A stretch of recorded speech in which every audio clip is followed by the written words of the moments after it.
welcome to the stage, Johan von Holstein!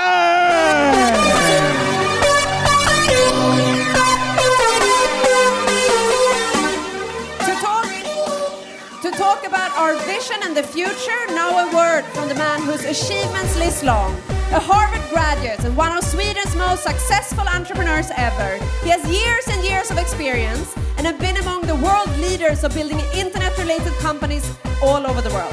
He was named Technology Pioneer by the World Economic Forum. He's rung the Wall Street Bell. He's led companies with thousands of staff. Welcome, Johan Stahl von Holstein. Wow, thank you so much.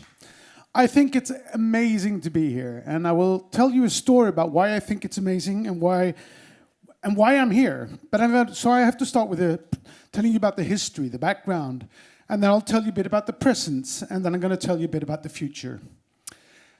I come from a farm in the middle of nowhere, outside a very small, unimportant village, outside a small town which nobody's ever heard of.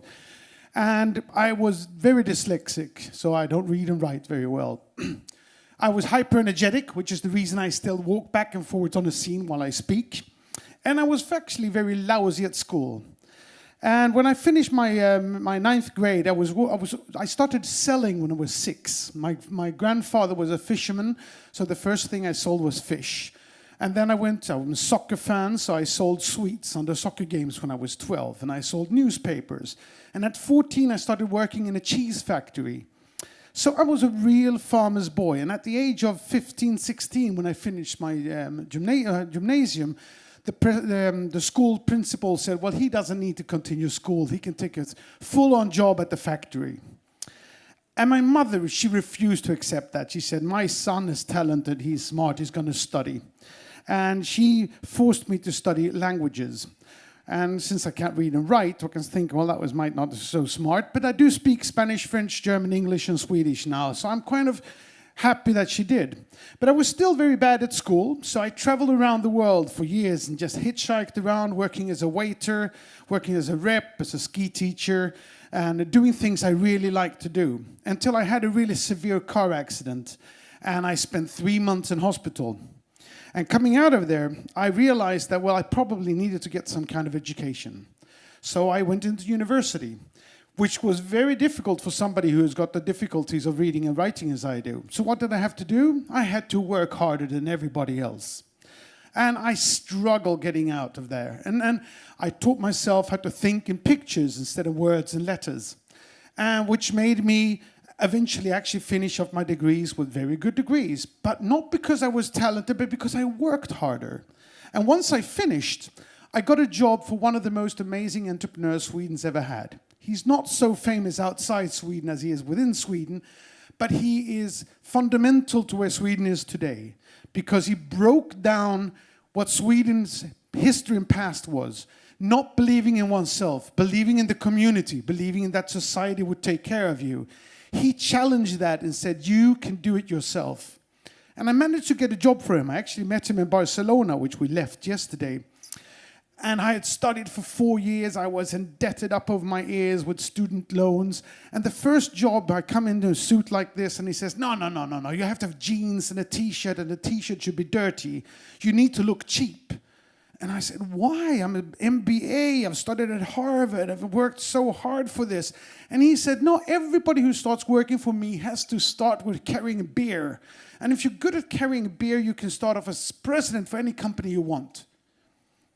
And, I figured this is so unfair. I was ambitious, I was hardworking, I had worked so hard to get where I was. And I had a friend who I was studying with who was 5-6 years younger than me, because I was old when I started studying. And he was actually quite bad at school. But his father knew the guy that I was working for, and he got a job in the main office with a nice suit. And I had to start at the very bottom, and I figured this is not fair. And you know what? Life's not fair. And we should be very, very happy that life's not fair. Because if it was fair, we would probably have been bored, because there's 70 billion people in the history of mankind. So we would have been bored maybe thousands or hundreds of years ago when people died in toothache at the age of 13. And where we've all been born at the end of the 1900s. Doesn't matter where we're born. We've been born in the best area of all times. Just this is winning on the lottery. Actually, the fact that we exist is winning on a lottery, considering the amount of sperms and ejaculation. We are all winners from day one, regardless of where we're born, what color we have, what intelligence we have. We exist, and we have the ability to do something with our lives. So I sat down and I said, life's not fair. Like Bill Gates said, life's not fair, get used to it. And I figured, how am I going to win? How am I going to win from this beer-carrying job that I had, was creating a chain of shops for TV shops products, shit products that didn't work. And I figured, I'm going to work 2 hours harder than everybody else. Because if I work 2 hours harder, nobody's 2 hours smarter than me a day. So I went in first of everybody in the office in the morning. And at the end of the evening, when the last guy went home, I put on my clock and I stayed for another 2 hours. And after a couple of months, I finished the project 1 month earlier than he had anticipated. And I then started working on a business plan for a TV channel.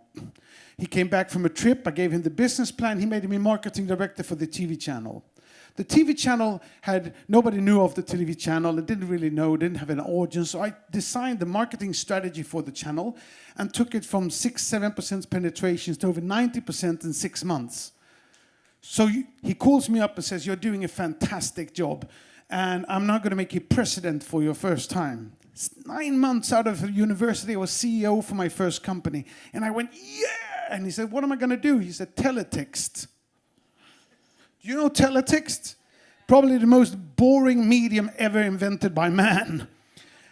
And I tried to get out of it. So I said, well, John, well, his name was John Stenbeck. And I said, John, I'm a technical idiot. My father's told me so since I was 12 years old and took apart a bicycle, never got it together again. And John says one of the most important things anybody's ever said to me in my entire life. He says, Johan, any idiot can learn anything in 3 months. That was revolutionizing to me. Because suddenly I understood that the difference between a super smart MBA from MIT and somebody who's a farmer's boy who's dyslexic and a cheese turner is about this big. It is absolutely nothing. And I realized that this was so magnificent to me that I realized that suddenly everybody can do anything they want if they just put their mind into it.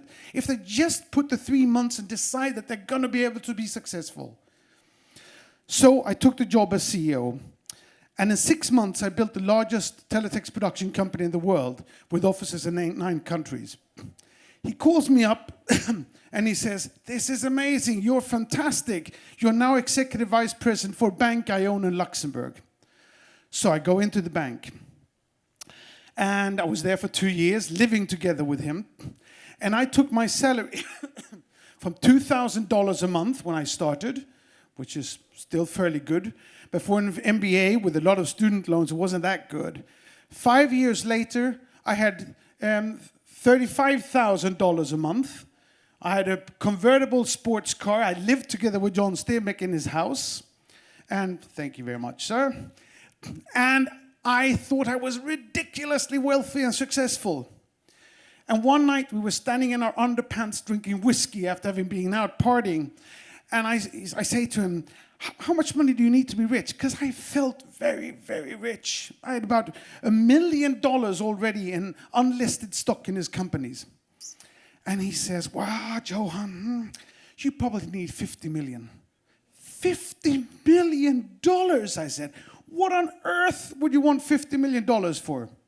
And he said, wow, you want a farm, you want an apartment in New York, an apartment in Stockholm, and a summer house in Saint-Tropez, and something in the Alps. You need a boat and staff on the boat, sports car arts on the walls, jewelry on your wife and your kids in the right school that goes fast. I had never in my life thought about value of that size. I've never thought about so much money. I thought that was impossible to reach. And what do we know about impossible? It's nothing. So I walk up to him and I say, well, John, I want to have $50 million. And he says, well, Johan, stay with me for 10 years. I promise you $50 million.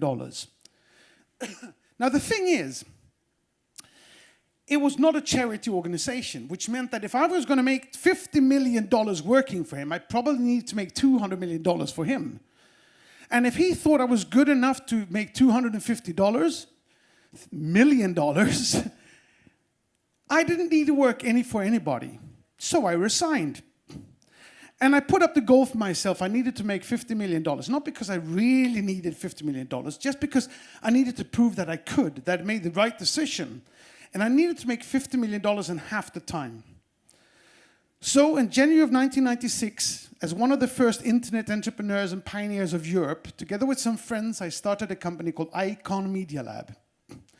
In 5 years, we grew it from 0 to 3,500 employees, 32 offices in 26 countries. We put it public first on the stock exchange in Sweden, secondly on the stock exchange in New York, and I actually opened live in CNN, the New York Stock Exchange. I started the first sharing economy company in the world called letsbuyit.com, which was about the first company that tried to gather a crowd and make value out of it by saying, if we all want to buy a Volvo car, we can get a much better price than if we go one by one. And that was in 1998. And by the year 2000, I had built companies valued, I don't know how you've got to calculate, at about about 5-6 billion US dollars. And my personal wealth was about $600 million. I had beaten the crap out of my friend who started out in his nice suit at the right office. And how did I do that? By working 2 hours more a day. Not 1, but 2. And to be honest, maybe sometimes until 8 until faint. 8 until faint, I love that expression. Because if you work harder, nobody is more than this much smarter than you. And if you work this much more, that makes everybody into a winner. Anybody can do anything they want and achieve anything. Impossible is? Yes. And we can do this. And I think, so, you know, it was an incredible experience for me to build these things. Now the internet bubble went like this, and then it crashed, and I lost everything, almost everything. Did that matter? No, because you know what? You get 1 chance, 2 chances, 3 chances, and eventually, for the person who's persistent and who works hard, never give up, that's lesson number 1 of the world. And if you don't give up, if you work hard and you put your money, your energy into it, your passion into it, you commit to something you want to do, nothing is impossible. So I was, during this time, one of the very first visionaries of the internet. I loved the internet because I saw that it would build systems that would actually break down monopolies. It would break down unnecessary middlemen. It would put the power into the hands of mankind. And I saw internet go from where it was, nobody heard of it in 1996, to be in everything. I knew that it was going to be in the cellular phones. I knew that we were going to download movies over the... I just saw this, visualized it in front of me. Because if you can visualize it, it's true. Pablo Picasso said that, the best artist in the history of mankind. He said, if you can see it, if you can visualize it, if you can see the 10,000 people in the football stadium, it's true. You can do it, but you need to visualize it. You need to understand. You have to set your goals. Know what you want, see where you want to go, and then just do it the Nike way. So, where was I? I lost track. Yes, I saw where the internet was going. And I said, eventually, the internet is going to empower man. It's going to make us all be able to capitalize on our networks, on the digital values that we have. And I was dreaded to see what Google did by stealing our digital identities, by creating profiles that they would sell and exploit. And then Facebook came along. And when Facebook came, Google came out and said, and said that, make no evil. I said, that's funny coming from the most evil company in the history of mankind. And when Facebook came along, I said, now Google has somebody that's even more evil than them. And I said that Facebook is going to become the most valuable company in the world. Why? Because they're stealing all the knowledge and experience and values that we have as individuals. They're stealing our most important thing, our networks. And they're building their profits and they're making billions and billions out of the money and the values that's ours, that we should have.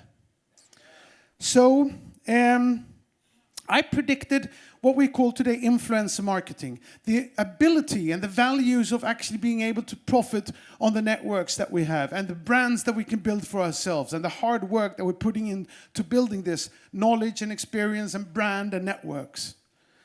And hold on. Sorry.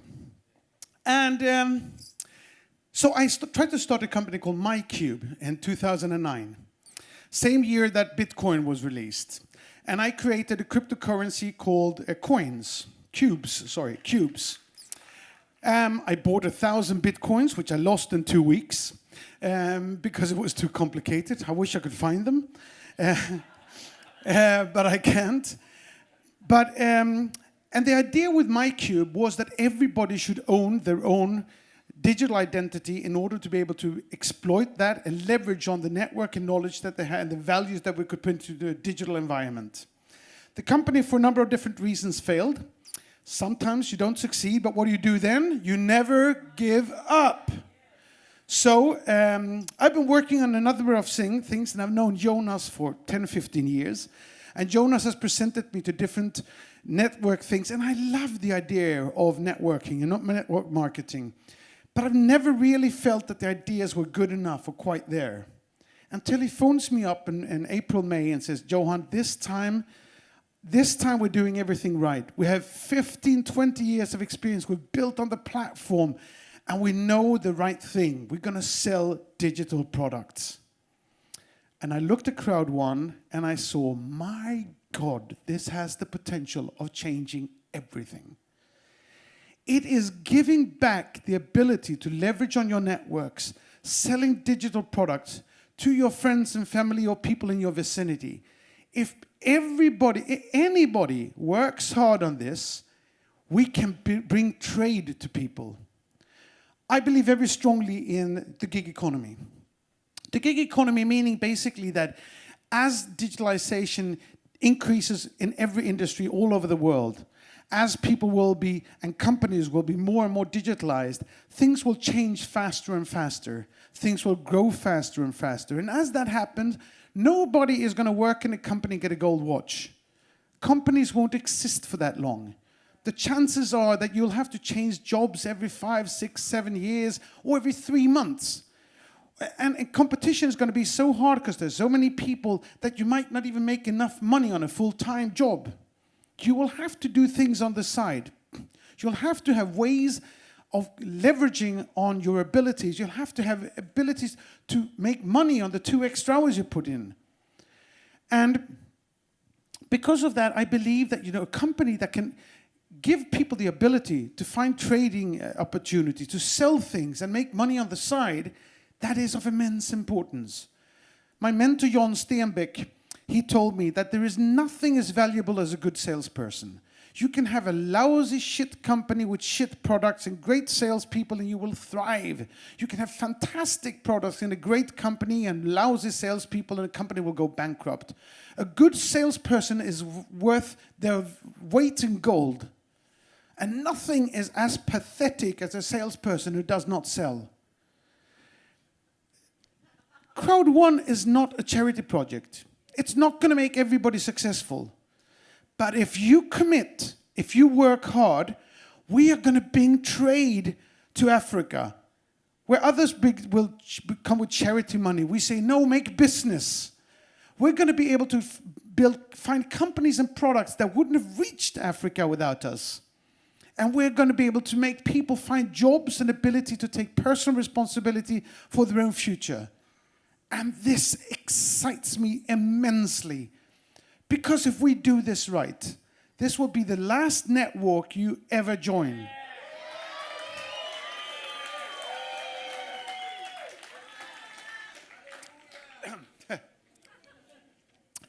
This is going to be the network that goes on for 20 years. We are going to get, because the beauty is, how many of you here are on social media? Hand up. How many of you have more than 500 people in your networks? Almost everybody. If we can reach 10 million people connected in Crowd1, and they all have more than 500 people in the networks, it means we reach 5 billion people. That's almost everybody in the world that's on social media or networks, digital networks. It means not only that we will change the lives of the people selling at Crowd1, but we will change the world through the way that entrepreneurs with good products does not have to go to the banks, to the venture capitalists, or whoever else like or do not like their product and play God. But we'll take good products to the people with a profit for the companies and for the salespeople in Crowd1. We will change the world. And we are so committed. I came into this, I was skeptical. Because, there is a bad reputation in the MLM marketing. Well, we're not an MLM marketing company. I was skeptical because, there's so much risk if people don't do this right. I look at the people and the talent and the programmers and the security people and the passion and commitment that Jonas puts in and the talent of the salespeople that I have met and the long-term ambitions and the good-hearted. I talked to Mr. Botswana who says we're taking people out of poverty. We're bringing trade to Africa. And I feel if we do this right, if we commit, if we work hard, impossible is good. I'm a very, very emotional guy. And I really, really feel so emotionally attached to the potential in this. And if we commit that we work together, because what I also like here is that people work together. It's not just about me and my down line. It's about actually making something. We need to get to critical mass. We need to get enough people into this industry to really go out there and make an impact. And we will be devastating to VC companies, to the banking system. We are putting digital money and cash into the hands of people who are not even bankable in some countries. So, thank you all very much. I'm going to work very hard to make this my third unicorn.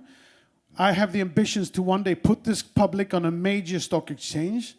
And let's kick some ass. Thank you all.